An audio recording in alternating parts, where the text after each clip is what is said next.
Yeshua Masaya mga kamestro, ang ating orasyon po na ituturo ngayon ay ang orasyon sa swerte, swerte sa buhay, swerte sa lahat ng bagay, negosyo, hanap buhay, opportunity, pagpapala, blessing, pinansyal, at lahat-lahat na ng blessing sa lahat ng aspeto. Itong orasyon na to ipakaingatan po natin mga kamestro sapagkat ito yung sobrang napakahiwaga. Ang pinagbulan ng orasyon na to mga kamestro ay galing sa aking dibinong gabay na alam na rin ng halos ng karamihan. At huwag kayong mag-alala mga kamestro, kahit na ginamit nyo na o ginaya nyo or pinost nyo sa inyong vlog or sinare nyo sa iba, wala naman po sa akin yun. Ang importante ay makatulong tayo sa bawat isa.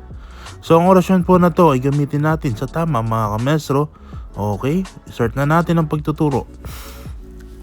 Mga kailangan, pwede po tayo maganda ng isang basong tubig or pwedeng ihip natin sa dibdib ng 3 beses. Okay, ganito po. Usalin ang orasyon na to pagkatapos mo magpoder at pondo. Usalin ng 3 beses. Aham matil, aham matil, at ihip po natin sa isang basong tubig tsaka inumin. Ayun po ang option 1. At ang option 2 naman po ay ganito.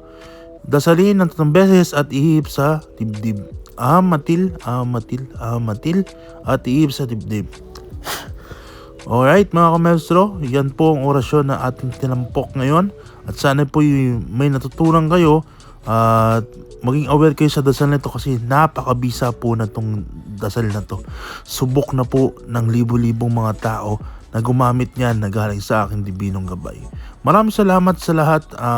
Una sa lahat, nagpapasalamat ako sa ating Diyos, sa mga pangyarihan sa lahat.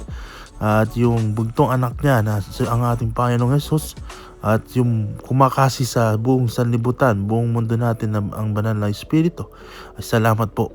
At sana po ay matuto at good luck po sa journey natin. At magtulungan, magsuportahan, at magmahalan at magkaisa ang bawat isa na nag-aaral sa lihim. Maraming salamat mga kamestro. Hanggang sa muli. Paalam. Pax.